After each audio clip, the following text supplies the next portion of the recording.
Capítulo 3. Sangre. De haber soñado un 24 de diciembre. Teníamos una reunión en el templo y me fui a una vereda. Le dije a dos amigos que tenían dos carros que me hiciera favor y fuera y trajera las personas. Yo tenía una moto Yamaha 125 que hacía 3 meses la había comprado.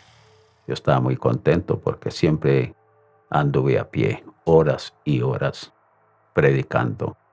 Y algunas veces no tenía dinero para pasaje, entonces me iba 3, 4 horas para predicar el evangelio. Y esa tarde me acuerdo tanto que oramos al Señor. Mi hija Stephanie tenía 4 años. Y entonces oramos y la niña oraba tan insistentemente que Dios me guardara, me protegiera la salida.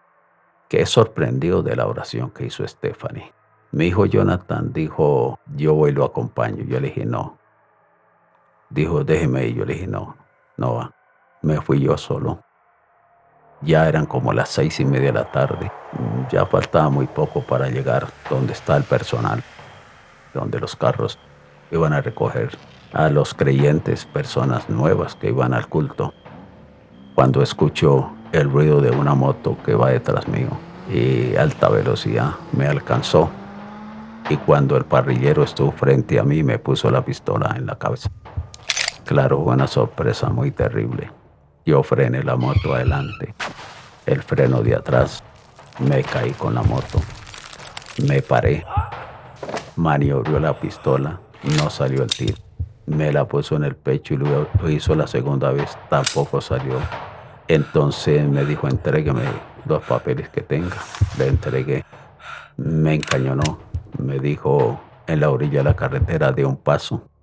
Di el paso, yo no me da cuenta que había un vacío grande y me fui por el vacío, por un despeñadero.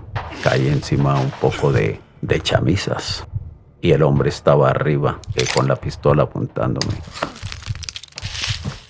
Cuando ya caí a tierra firme, había como una cueva pequeña, yo me metí y ahí salió el tiro, salió un disparo. Es decir, Dios no permitió que salieran las balas al principio. Esa bala salió hasta cuando yo estaba detrás de una peña, en un escondite, y recogieron la moto, se la robaron. Yo quedé ahí pensando un rato y salí como pude nuevamente a la carretera. Cuando fui a dar el paso, no podía bien. Me levanté el pantalón y tenía el chorro de sangre en la rodilla. Lo que yo buscaba era el hueco de la bala, el tiro que había salido, pero fue el pavimento que me hirió la rodilla. En una mano tenía sangre también. Hice la misma operación, miré si ese tiro era que me habían logrado en la mano y no fue. Cuando iba dando vueltas me corté con espinas que habían y llegué a donde estaban los carros. Ya estaba la gente dentro de los carros. Un conductor me dijo, lleve uno en la moto porque no caben en los carros. Le dije, me pasó esto. La moto se la robaron y me metieron a un carro como pudo. Y llegué al templo. Esa noche debía predicar. Llegué embarrado, todo sucio del golpe que me di en el pavimento y además por ese lugar que me botaron. Y me puse a pensar, bueno, casi sale el sueño de mi esposa, pero Dios no permitió que me mataran. Yo me puse a orar fuertemente, le dije, Señor, ¿por qué permitió esto? ¿Y para qué? Como al mes tuve un sueño y en el sueño tuve una visión. Me encontraba detrás del púlpito arrodillado. En ese teatro me dijo una voz, la voz del Señor. Levante el rostro y mire el frente. Cuando miré el templo, el teatro estaba lleno de personas. Me dijo la voz de Dios, por eso no permití que lo mataran, por toda esa gente que hay. Dios tenía mucha gente para convertirse en puente. Y dijo, por eso no permití que lo mataran. Y me desperté. Entonces le dije, Señor, gracias por hablarme, por eso no permitió. Pero el asunto iba en serio. Y de ahí en adelante Dios comenzó a bendecir la iglesia, a convertirse gente, niños, jóvenes, a sanar los enfermos, a liberar las personas, de tal manera que comenzamos a ver la gloria de Dios en esa congregación. Teníamos cada 15 días 7 días de ayuno, 7 noches de vigilia, toda la noche de 7 a 4 de la mañana. Había personal en el templo orando por el pueblo, por las veredas. Hicimos 2 eventos en la Plaza de Toros, nos acompañaron algunas iglesias. De ahí solo de Puente Nacional, que es un pueblo pequeño con 10, en ese tiempo unos 10,000 habitantes. Fueron aproximadamente 1,000 personas a la Plaza de Toros, el alcalde, concejales, profesores. Me acuerdo ese domingo, comenzamos a la 1 de la tarde y eran las 5 de la tarde y la gente no quería salir de la Plaza de Toros. Vimos la gloria de Dios en una manera sobrenatural después de esa situación que a mí me sucedió. Entonces vemos que Dios tiene un propósito siempre. Dios tiene un plan. Y sabemos que muchos hombres han muerto por el Evangelio. Pero cuando Dios no quiere, el enemigo no puede. Y Dios nos ha sacado siempre adelante. Estando en Puente Nacional, en esa búsqueda intensa de la presencia del Señor, fuimos a un campamento juvenil en Bucaramanga, de toda el área de Santander, del sur, norte. Fuimos con mi familia y fue de mucha bendición, pero estando en Bucaramanga, a mi hija Stephanie apareció con un broto y sucede que era varicela. La varicela es contagiosa. Entonces, para nosotros fue una prueba muy tremenda para mi esposa porque mi hija tuvimos que aislarla en una habitación y le aplicaron medicina. De ahí llegamos a Puente Nacional, la llevamos donde el médico y el médico le dijo a mi esposa, esto es muy grave en una mujer que esté recién embarazada porque la varicela ataca las células y cuando el niño no está o la niña no está bien formada es un problema. Y mi esposa apenas escuchó, atacó a mi esposa la varicela. A mi esposa le aplicaron varias inyecciones fuertes. Y cuando mi esposa volvió del médico, el médico le dijo, vaya, haga la prueba de embarazo.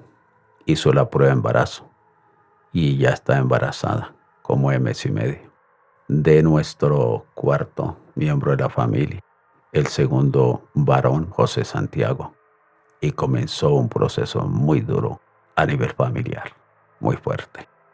Cada vez que mi esposa iba del médico le decía que abortara el niño, porque realmente ellos en cierta manera tienen la razón porque ha pasado en Puente Nacional, había una mujer que tuvo varicela cuando estaba recién embarazada y tuvo un niño que llevaba 18 años, como un vegetal, apenas se movía nada más.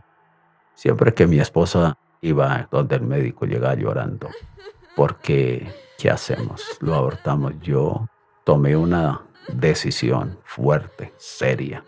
Yo dije no. Entonces un día un especialista en Barbosa le dijo a mi esposa, no, es que su esposa no tiene un ser vivo en su vientre, tienes como una masa y lo que vamos a sacar es eso. Y yo le dije al doctor y lo miré a la cara y le dije, en el vientre de mi esposa hay un ser vivo, ¿cierto que sí? Dígame la verdad. El hombre me dijo, mejor dejemos esto en las manos de Dios. Y yo le dije, eso es, así sí me gusta. Pero no vamos a asesinar a nuestra hija o a nuestro hijo. Comienza una etapa fuerte. Hablé con los hermanos, con los líderes. Entramos en ayuno, en oración. A nivel familiar ayunábamos seguido. Stephanie tenía como 9 años, 9 ya para 10 años. Y me acuerdo que ella dijo un día, vamos a ayunar por mi hermano hoy. Y ayunamos todos. Ella animaba también a las niñas de la edad para que se ayunara por el niño que estaba en peligro en el vientre de mi esposa. A la verdad es que en adelante fueron más de 7 meses de oración, de ayuno. A nivel familiar, Jonathan se unió, Lady, a un clamor de oración fuertemente en la noche, en la mañana, los sábados ayunar, los domingos. Y bueno, cuando ya mi esposa llevaba como 7 meses de embarazo, yo tuve un sueño. Y en el sueño vi que una nube negra estaba encima de mi esposa y encima del niño. Yo dije, esta batalla, toca seguirla. hasta tener la victoria.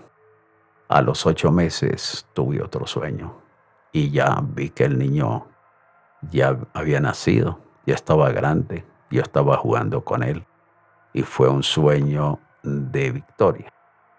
Cuando mi esposa fue a dar a luz, sorpresivamente el médico que le había dicho que lo abortara era el que le iba a hacer la operación, la cesárea.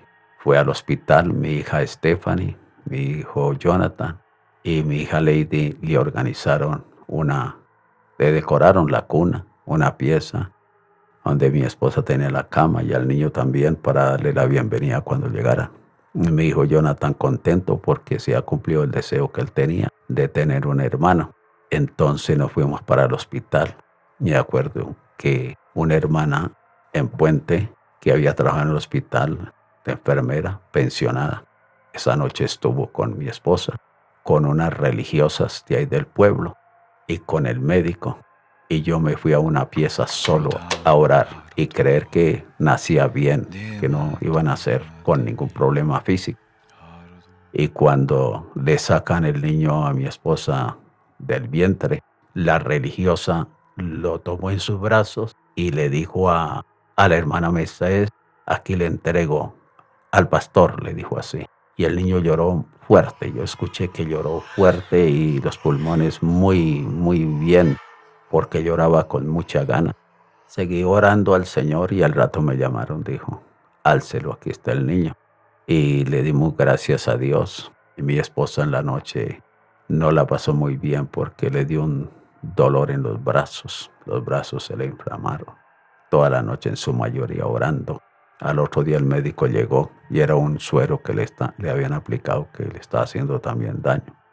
Pasamos ese proceso ahí en Puente Nacional. Le dimos gracias a Dios por todo y ya entonces con el cuarto miembro de la familia. Mis 2 hijas y mi hijo Jonathan, todos 3 estaban en el colegio, contentos ahí en la iglesia de Puente Nacional. Cuando un día el misionero Roberto Finke, misionero, nombre de Dios, que vino a Estados Unidos, aquí a Colombia, abrió una iglesia en Villavicencio, después fue a Medellín y que abrió muchas iglesias en el país y en otros países. Me hizo unas llamadas. En ese tiempo era teléfono fijo ahí en el templo, no lo teníamos en la casa. Cuando un líder contestó, me dijo, el misionero Roberto Finke lo necesita. Y yo dije, bueno, misionero Roberto, de la iglesia más grande de la Panamericana en Colombia, con tantos programas radiales que tenía el hombre. Yo dije, ¿para qué me necesitan? Cuando él habló conmigo, lo saludé y me dijo estas palabras. Me dijo, yo siento en mi corazón que usted es el hombre que la costa necesita. Cincelejo sería el lugar donde va a vivir para que predique, ministre la iglesia en Cincelejo y supervise más de 15 iglesias de la misión panamericana que hay en la costa. Yo sentí algo tremendo cuando el hombre me habló. Dijo, le doy 2 meses para que ore y me da la respuesta. Y cuando yo llegué a la casa, le dije a mi esposa, me llamó el misionero. Dijo otra vez que nos vayamos de acá porque nos querían enviar a San Cristóbal de Misioneros, en ese tiempo, Venezuela. Y Dios no nos confirmó. Habíamos decidido quedarnos en Puente Nacional.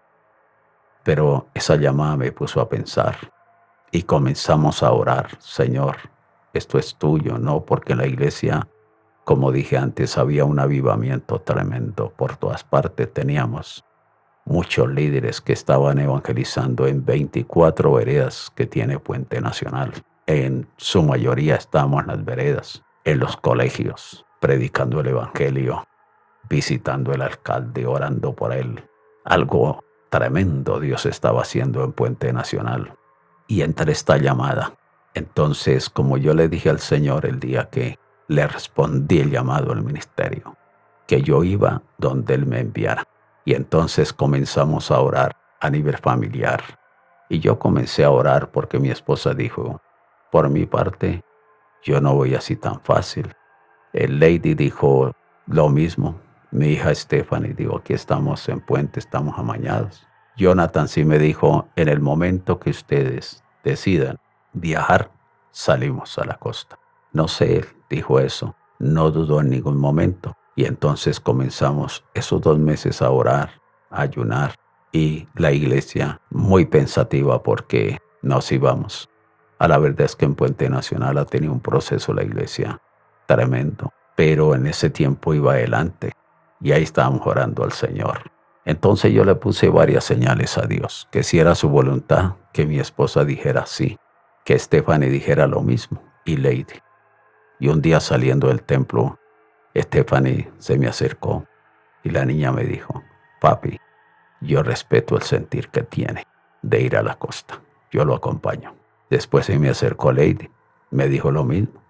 Mi esposa me dijo lo mismo. Porque yo nunca le volví a decir nada, sino que Dios les movió para que expresaran lo que sentían. Y José Santiago solamente tenía 2 meses de nacido. Entonces comenzamos a orar. Mi esposa dijo, yo voy, pero déjenme primero y voy y miro cómo es. Estoy seguro que si mi familia hubiera ido a mirar primero, no se va. Oré a Dios para que le diera el sentir a mi esposa, a mis hijos de irnos sin ir a mirar, porque eran 24 horas en un carro por tierra para llegar al sitio. Una tierra fresca para una tierra demasiado caliente. Y Dios fue confirmando todas las señales que le puse. Nos dio todo y emprendimos el viaje a la costa. Entonces empieza un proceso para viajar a la costa. Mis hijas, mi hijo estaban muy ilusionados pues también para ir al mar porque ellos nunca habían estado en el mar, pero no pensamos ese proceso tan fuerte al llegar a Sincelejo. Una cultura diferente, un clima muy caliente. En ese tiempo en Sincelejo no había agua, no llegaba agua por la tubería del acueducto. Tenía que pagar carro tanques que llevaran el agua a las propiedades. Ya llegamos, creo que fue un viernes. El domingo la iglesia nos dio una bienvenida impactante a todos, por nombre propio. Nos tenían un almuerzo. El apartamento que tenía el pastor saliente, hacía mucho calor. Entonces lo entregamos. No sabíamos que en Sincelejo para conseguir arriendo en ese tiempo era difícil. Había oficinas donde arrendaban, pero exigían fiadores que ganaran de a 5 millones de pesos. Y al fin, con la ayuda del Señor, pudimos sacar un apartamento en el centro de Sincelejo. Pero cuando nos dimos cuenta, no había agua. Tendríamos que cargar el agua en vasijas, en timbos, allá lo llaman tambucos, y así entonces surtirnos con agua. Teníamos que realmente racionar mucho el agua. Duramos 6 meses luchando ahí, pasando una crisis por ese lado. A los 6 meses Dios nos concedió una casa donde sí tenía una reserva de agua, depósito, un tanque, y ahí cambió un poco la situación. Estando ahí me dio en un pie, le dicen quistes, un quiste fuerte. Cuando me di cuenta ya tenía como unos 30 alrededor. Salió una callosidad muy fuerte en el pie que me dolía mucho. Caminaba por las calles de Sincelejo con unas chanclas. Para predicar tenía que colocar un pie encima de una silla y predicar porque no aguantaba. A la iglesia asistía un médico y me dijo, pastor, hay que quitarle un pedazo al arrete porque está un poco complicado. Yo le dije, yo no me dejo hacer esa operación. Dios me mostrará algo otra vía para ser libre de esa situación.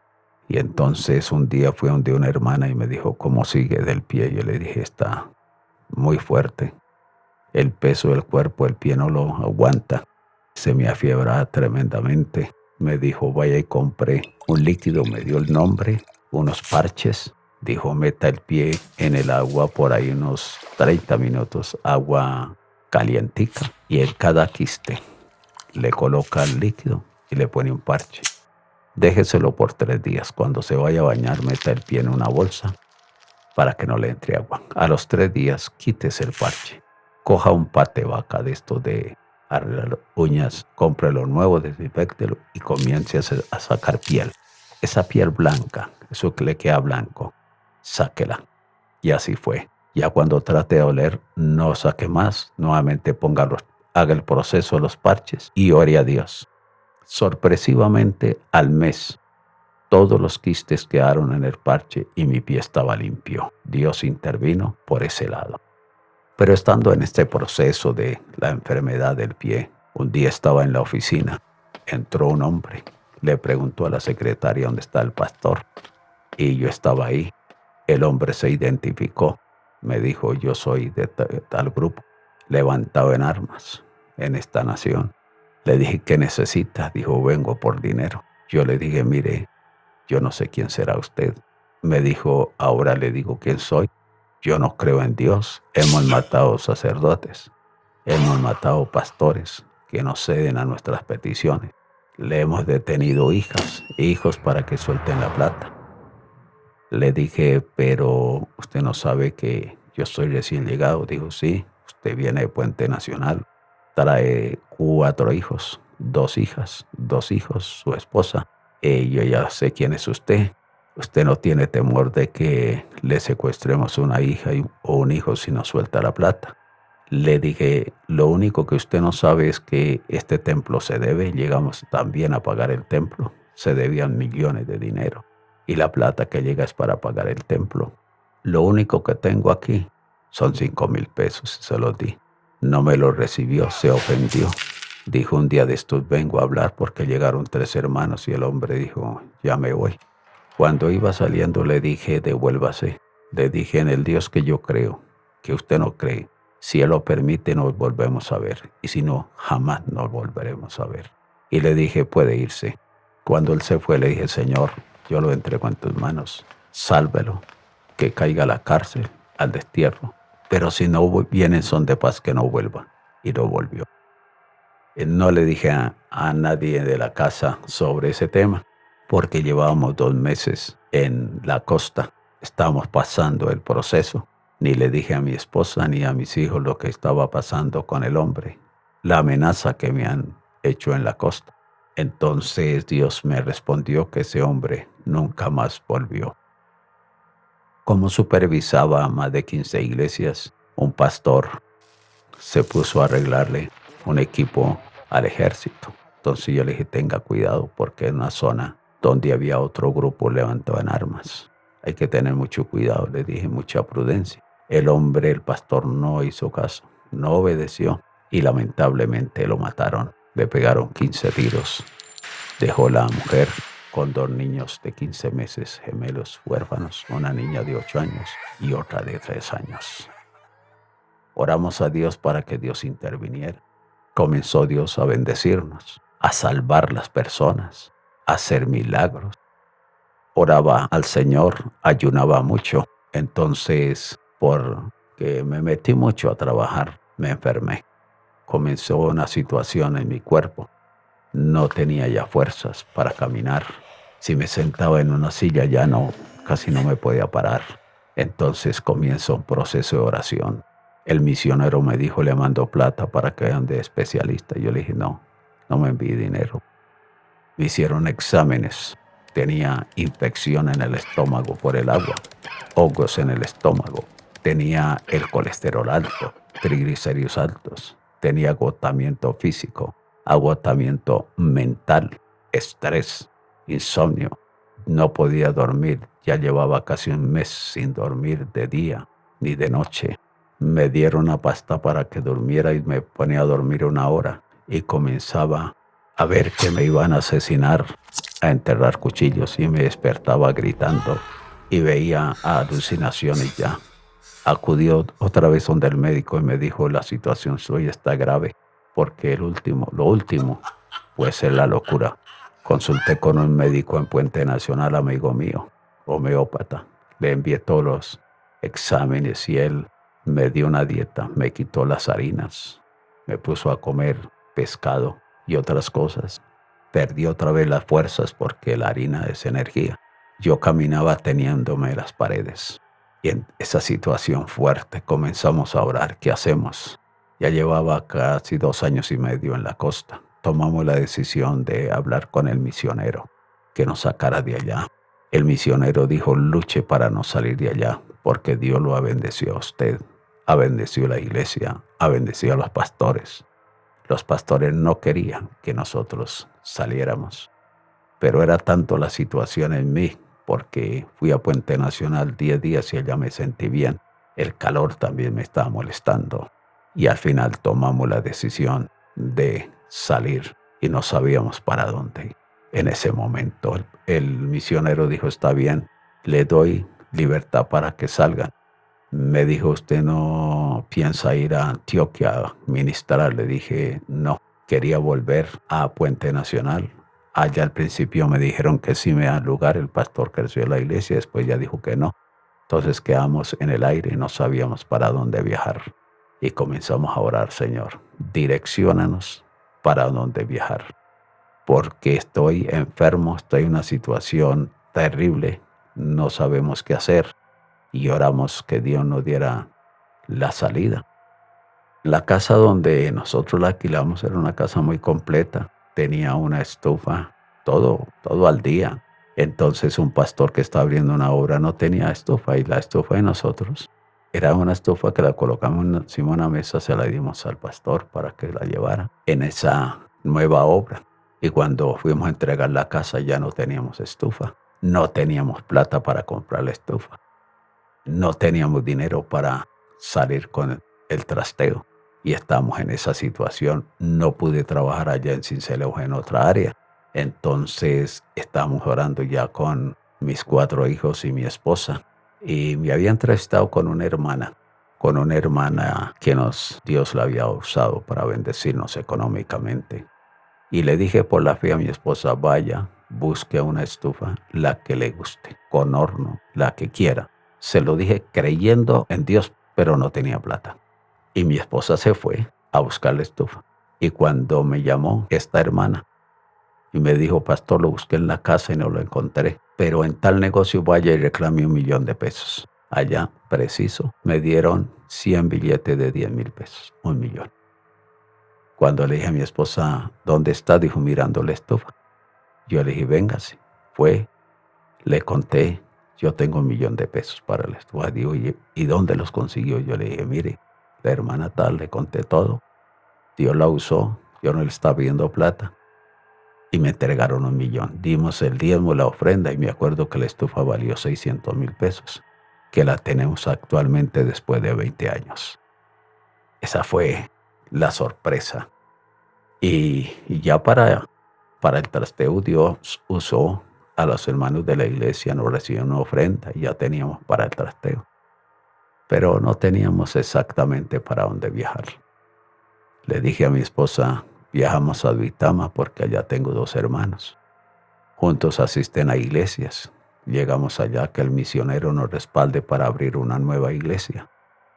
Entonces organizamos la despedida en la iglesia, también juntamente con los líderes. Una iglesia preciosa, la iglesia Chalón en Sincelejo. Y nos sorprendieron también con ofrendas para mis hijas, para los hijos varones, para mi esposa y para mí. Y también la despedida con los pastores de la costa norte. No fue fácil. Fue muy fuerte, muy duro la salida de Sincelejo. Y ya entonces organizamos un camión que nos hiciera el trasteo y arrancamos de Sincelejo, la costa norte, a Duitama, Boyacá. El camión gastaba por lo menos 30 horas por carretera para llegar a Duitama y emprendimos el viaje. Me acuerdo que unos veníamos en el carro pequeño, otros venían en el camión, otros, un cuñado mío venía en bus, pero sorpresivamente llegando a San Martín, Cesar, duramos 24 horas varados. No podíamos despegar porque el repuesto no se consiguió ahí, sino tenía que ir el mecánico a otra ciudad para conseguir los repuestos y arreglar el carro. Así es que hasta los 3 días de viaje llegamos a Duitama, 3-4 días de viaje. Mi hermano nos había conseguido un arriendo, pero él no se dio cuenta que eran unas oficinas Y cuando llegamos al sitio, el lugar no tenía, bueno, no tenía cocina, no tenía lavadero. Entonces yo le dije al dueño de la casa, bueno, aquí no hay cocina. Dijo, es que estas eran unas oficinas y su hermano las tomó para que ustedes llegaran. Bueno, era un hombre muy amable, nos arrendó por mes y medio y me dijo, tranquilo, Dios lo va a bendecir en esta ciudad a ustedes. Y yo tomé la palabra de ese hombre católico como pues la palabra de Dios en la vida de él. Y bueno, iniciamos este nuevo proceso en Duitama. Con la ofrenda que me dieron allá, yo ahorré una parte y con eso nos sosteníamos en el mes para la comida, porque el misionero nos enviaba lo del arriendo. Llegamos a Duitama para abrir la iglesia, para recuperarme físicamente y abrir una nueva congregación. Ahí Dios nos bendijo. Comenzamos a orar, a clamarle a Dios. Comencé entonces a trabajar en lo material porque ya llevaba en el ministerio casi 30 años y la mayor parte de mi vida ministerial he trabajado porque en ese tiempo y aún en el tiempo que llegamos a Duitama no nos daban ayuda, por lo menos a mí, para abrir obras. Y así abrimos varias iglesias, estando soltero y casado, abrí varias iglesias. Ayudé a abrir la iglesia en Suaita, San José Suaita, Santana, Delicias, en Río Blanco La Hermosura, en San Martín, en Flores, en Bucaramanga. Y ya como supervisor, a través de otros pastores, hemos abierto otras iglesias. Entonces comencé a trabajar en la parte dental. Yo soy también mecánico dental, que trabajé más de 30 años con un laboratorio dental propio, finca raíz. Tuvimos un supermercado, una heladería, un almacén de ropa. Trabajé hace muchos años, alcancé a trabajar con fotografía. He trabajado con 3 empresas de productos naturales.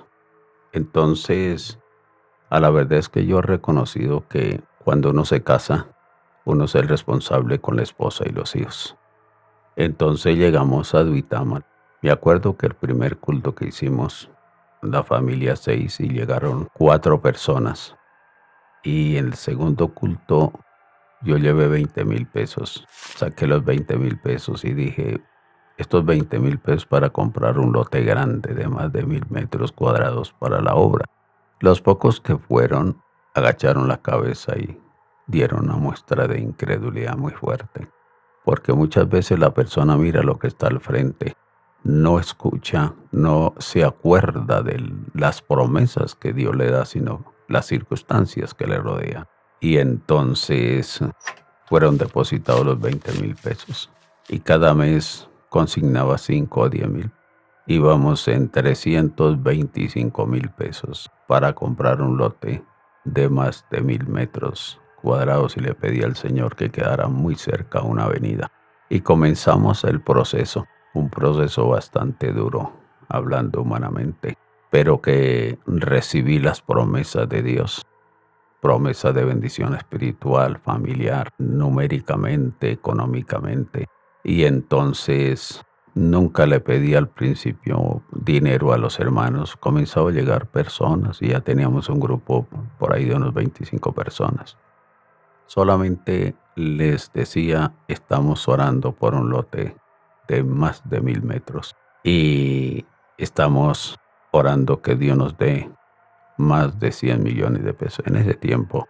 Entonces, seguimos con el proyecto, creyendo que Dios intervendría. Y se convirtió en una familia. Ese hombre entregó un dinero. Yo había tenido un sueño viendo a un hombre que llegaba, me entregaba 14,800,000 pesos para el lote. Y hasta los 15 meses se cumplió el sueño y entregó 14,800,000. Después una hermana me dijo, ore a Dios porque me va a llegar una bendición, voy a dar un dinero, pero quiero que sea para el lote. Y cuando uno está abriendo una iglesia, pues 100,000 pesos, 200, 500,000 pesos es mucha plata. Cuando la persona tiene bastante dinero, muchas veces no se mide Y hay pastores que lo gastan todo en el mes y no ahorran nada y comienzan a quejarse, así tengan templo, casa pastoral, se quejan. Pero esto es de saber administrar el dinero. La palabra de Dios dice que el que administra bien, le va bien. Entonces, dinero que llegaba lo administramos bien y comenzamos a ahorrar entonces.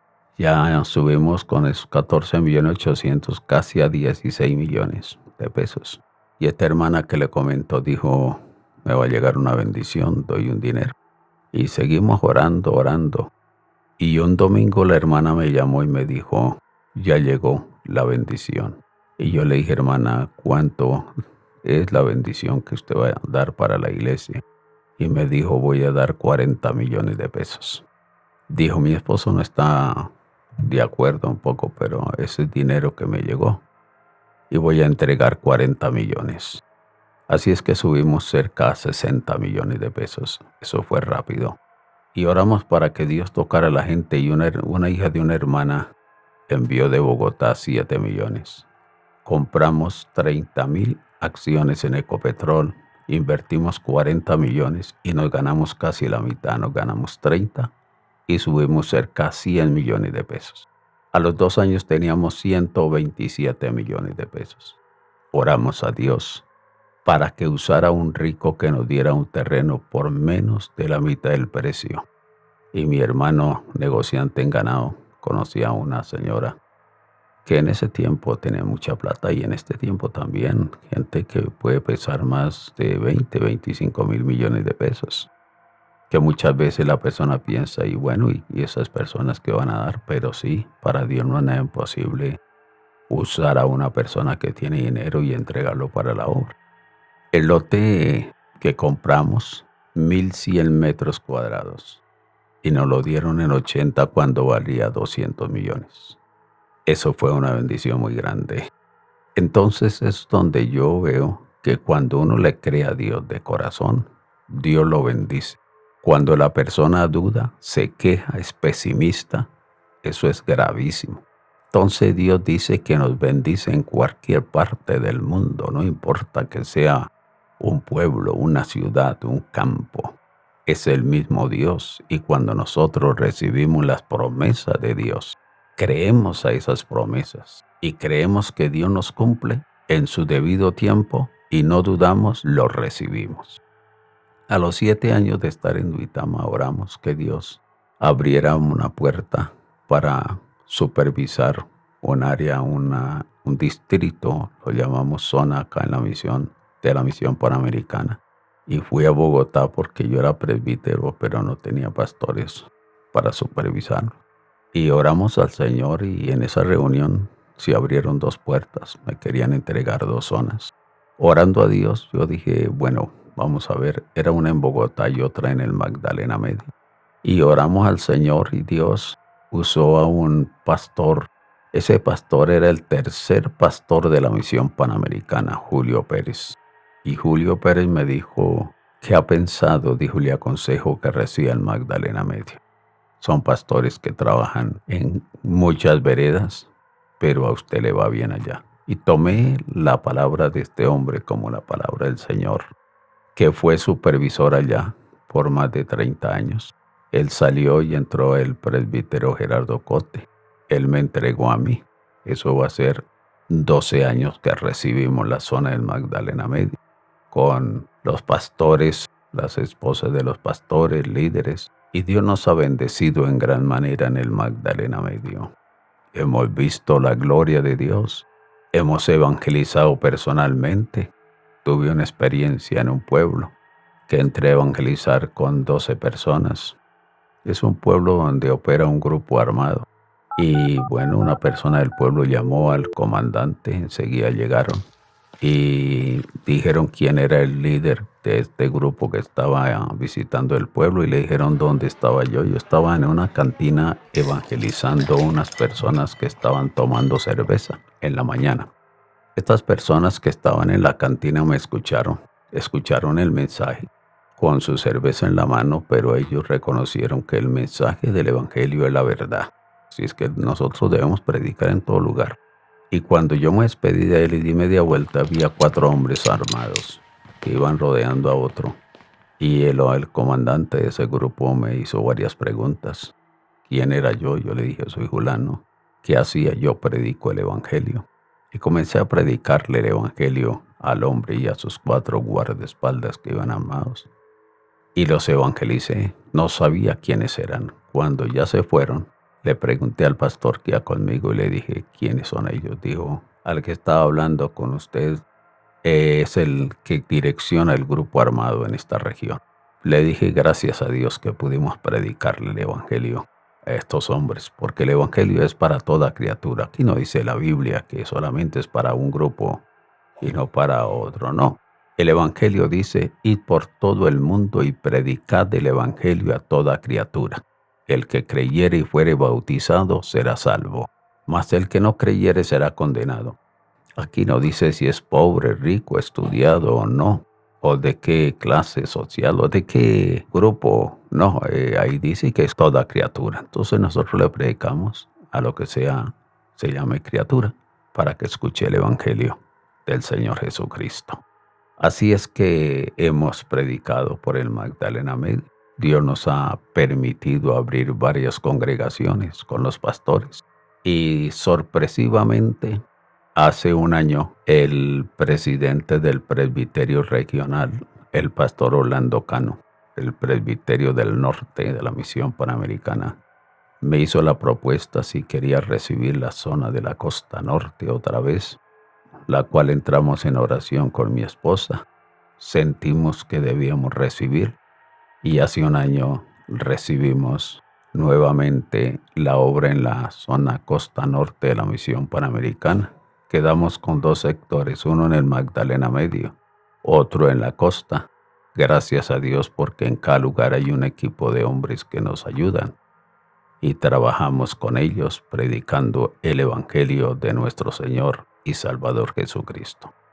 Yo pienso que cada uno de nosotros, hombres de Dios, debemos estar dispuestos a lo que Dios establezca, no lo que nosotros digamos, porque nosotros no nos mandamos. El Señor es el jefe y Él es el que gobierna, el que direcciona y Él es el dueño de la obra. Hace 2 años recibí el don de milagros. Había orado mucho a Dios que me diera el don de milagros. Pensé que eso no era para mí, pero cuando mi hija quedó con un problema en los huesos, en la columna vertebral, el nervio ciático, la llevamos a Bogotá, Tunja, Sogamoso, Duitama con especialistas. Unos decían una cosa, otros decían otra cosa. Mi hija la pasaba la mayor parte acostada porque no podía estar ni sentada ni de pie, sino acostada. Eso fue por más de 20 meses. Pero un día Dios me permitió orar y ayunar por una semana completa.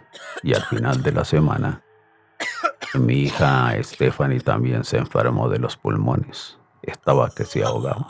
Y comenzamos a orar y esa noche Dios hizo 2 milagros. Primero sanó a Stephanie, le sanó los pulmones. Cuando comencé a orar, escuché una voz que me dijo, háblele a los pulmones de su hija. Yo nunca lo había hecho. Yo le dije, le hablo en el nombre de Jesucristo a los pulmones de Stephanie para que reciban sanidad. Y esa noche comenzó ella a moverse, a subir y a bajar el pecho. Yo le dije, ¿por qué lo hace? Dijo, es que yo no soy. Cuando usted oró y le ordenó a los pulmones que recibieran sanidad, sentí 2 manos que entraron y me están haciendo una terapia internamente. Después comenzó con los brazos. Vimos por 40 minutos cómo Dios le hacía terapia a mi hija. Ella dijo, siento que me están colocando unas gotas por las fosas nasales y ahora estoy respirando bien. Y comenzó a respirar bien mi hija Stephanie. Y mi hija Leida en ese momento entró como pudo. Y ahí la sentamos en una silla y escucho la misma voz de Dios que me dice, esta noche es la noche de su hija Lady, la mayor. Mi hija Lady tenía una pierna más corta que la otra. Esa misma voz que escuché con mi hija Stephanie fue con Lady también. Me dijo, la voz de Dios. Dígale a la pierna de su hija que crezca. Cuando estábamos orando se acercó mi nuera, no la pudo tocar, ni mi esposa. Solamente yo pude colocarle la mano en la cabeza, porque mi esposa dijo que sentía algo como un choque eléctrico que no la deja acercar. Era el poder del espíritu alrededor fuerte. Y a mi nuera. Entonces todos oramos. Y cuando le ordené a la pierna derecha de mi hija que creciera, cuando Dios se le estiró, dio un grito fuerte. Le ordené a los vértebras de la columna vertebral que se ubicaran, dio otro grito. Cuando le ordené en el nombre de Jesucristo al nervio ciático que recibiera sanidad, dio otro grito. Fueron 20 minutos de unos gritos fuertes y yo le dije por qué gritaban. Dijo, porque cuando Dios me organizaba, los huesos me dolía y yo gritaba. A los 20 minutos se paró, se puso de pie y al otro día caminó 3 cuadras. Fue un milagro instantáneo. Y de ahí para acá yo le dije a Dios, si quiere, pues Señor, humildemente voy a orar por las personas. Y yo creo que Dios ha hecho más de 1000 milagros más en personas con cáncer, con tumores, con problemas de los pies torcidos. A la vista de las personas los endereza, piernas cortas las estira, manos cortas también. He visto cómo la une con la otra. Y así sucesivamente muchos milagros, hernias discales, como Dios ha intervenido. Y estamos viendo la gloria de Dios en esta nueva etapa. Estamos viendo cómo Dios está interviniendo. Estamos viendo lo que la Biblia dice que Dios hace. Lo estamos viendo. En Hechos capítulo 1, versículo 8 dice, pero recibiréis poder cuando haya venido sobre vosotros el Espíritu Santo. Me seréis testigos en Jerusalén, en Samaria, hasta lo último de la tierra. Y así sucesivamente viendo otros pasajes de la Escritura. El Evangelio no es una religión. El Evangelio es poder de Dios para salvación, para liberación. Hemos tenido algunas experiencias con respecto al poder de Dios en nuestra vida, pero viendo también que Satanás tiene cierto poder en el Antiguo Testamento, en el Nuevo Testamento, y trabaja por medio de varias cosas. Una de ellas es la hechicería, el espiritismo. Y en el Antiguo Testamento habían brujos, porque cuando Dios le dijo a Moisés que la señal ante Faraón, una de las señales era que soltara la vara y se convertía en serpiente. Y cuando Moisés llegó a Faraón y le dijo, deja salir al pueblo de Israel, él dijo que no. Soltó la vara y se convirtió en serpiente. Pero Faraón llamó a los brujos y convirtieron las varas en serpientes. Pero había un asunto tremendo allí, que la vara que se convirtió en serpiente de Moisés se comía las otras, las devoraba. Esto significa que el poder de Dios va por encima de la brujería. Hay personas que dicen que no creen en la brujería, que no creen que existe. Eso existe. Y le digo porque mi padre alcanzó a practicar la brujería. Entonces Dios lo liberó y quemó los libros cuando él se convirtió al Señor Jesucristo. Y hemos tenido algunas experiencias con personas, experiencias tremendas. En Vélez, Santander, estuvimos orando por una joven que en un vaso de jugo de naranja le dieron un sapo. Y cuando oramos por ella, quedó endemoniada y comenzó a inflarse el estómago. Y literalmente veíamos cómo subía y bajaba el sapo al cuello. Bregaba a vomitarlo, pero no podía, hasta que al fin lo vomitó y la muchacha quedó libre. En Puente Nacional tuvimos también la experiencia de una hermana que me dijo que a la casa habían llegado gusanos, de estos gusanos pelados por montones. Y yo pensaba que era un misticismo negativo de la hermana. pero un día me dijo, vaya a la casa porque le serví la sopa, el almuerzo, a mi hija y de la sopa salieron los gusanos.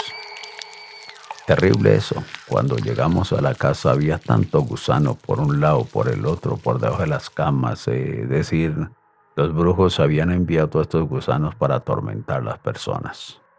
Yo me acuerdo que le dije a la hermana, porque el esposo no convertido, le dije, si ustedes creen que Dios puede sacar estos animales, los saca esta noche, yo voy a orar y les voy a dar la orden en el nombre de Cristo que desaparezcan, que se vayan.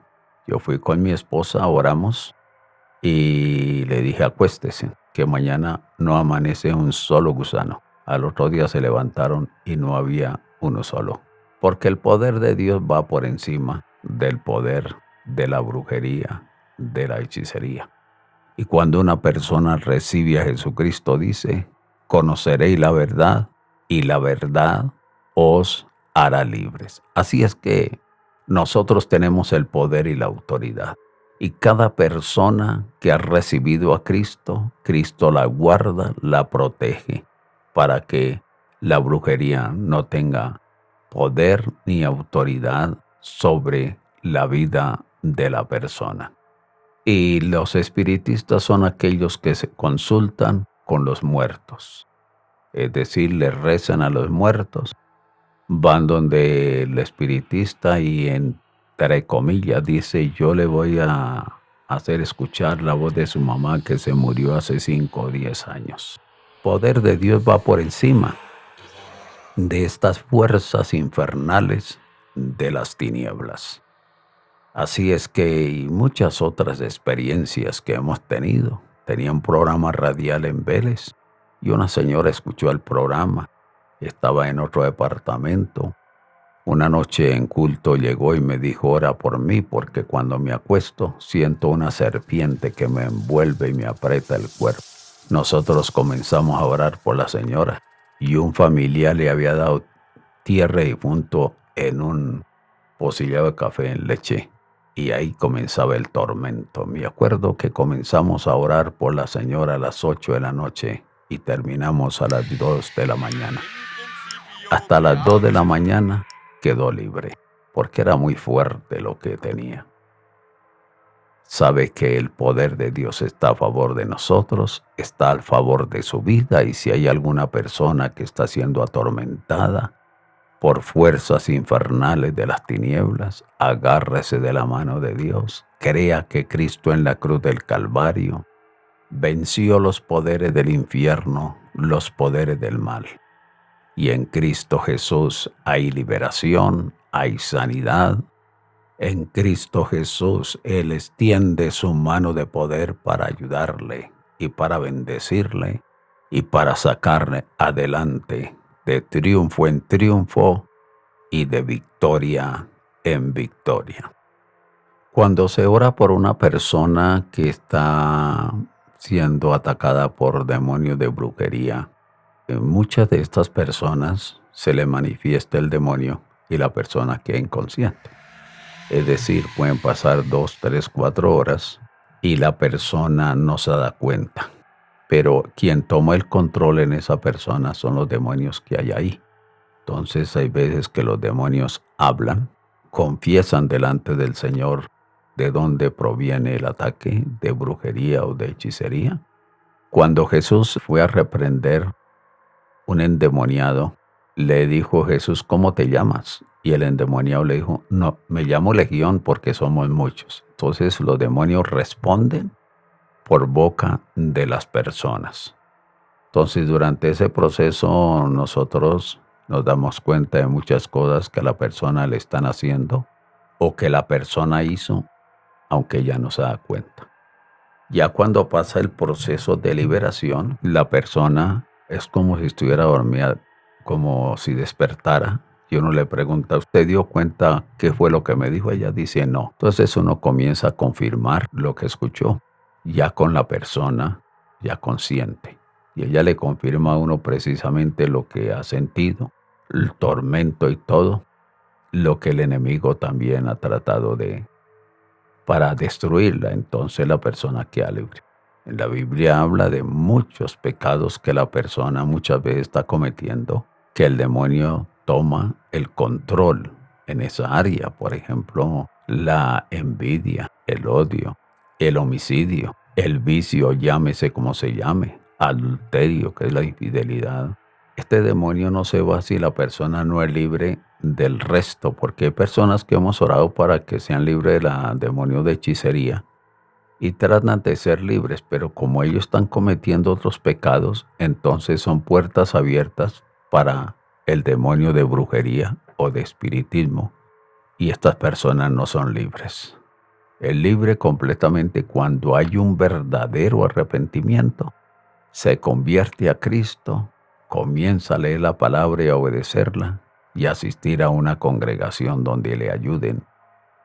Así es que han pasado 46 años y medio sirviéndole a Dios en aproximadamente unos 17 pueblos, personalmente soltero y también casado con mi familia. Y hemos visto la gloria de Dios, cómo Dios nos ha respaldado, nos está respaldando y nos va a respaldar. Así es que yo le animo también para que usted pueda confiar en Dios. Y si no ha recibido a Jesucristo, nuestro buen Salvador, usted lo pueda recibir en su corazón y pueda decirle al Señor Jesucristo: toma mi mente y mi corazón, límpiame de toda mancha de pecado y escribe mi nombre en el libro de la vida del Cordero. Y dígale: Señor, me declaro libre en tu nombre bendito, y toda enfermedad que haya en mi cuerpo sale en el nombre de Jesús de Nazaret, porque por la llaga de Jesucristo nosotros somos curados, somos limpios, somos libres en el glorioso y santo nombre de nuestro Señor y Salvador Jesucristo. Crea que Dios lo está haciendo, crea que Dios está interviniendo en su propia vida, en el glorioso y santo nombre de Jesús, nuestro buen Salvador. Dígale: Señor, gracias porque tu mano está extendida a favor de mi propia vida y a favor de mi familia. Amén. Así, religión, vicio y sangre se entrelazan en una narrativa que desafía las nociones del bien y del mal y nos recuerda que la lucha por la fe tiene un precio más alto de lo que imaginamos. La verdad los espera. ¿Están listos para escucharla?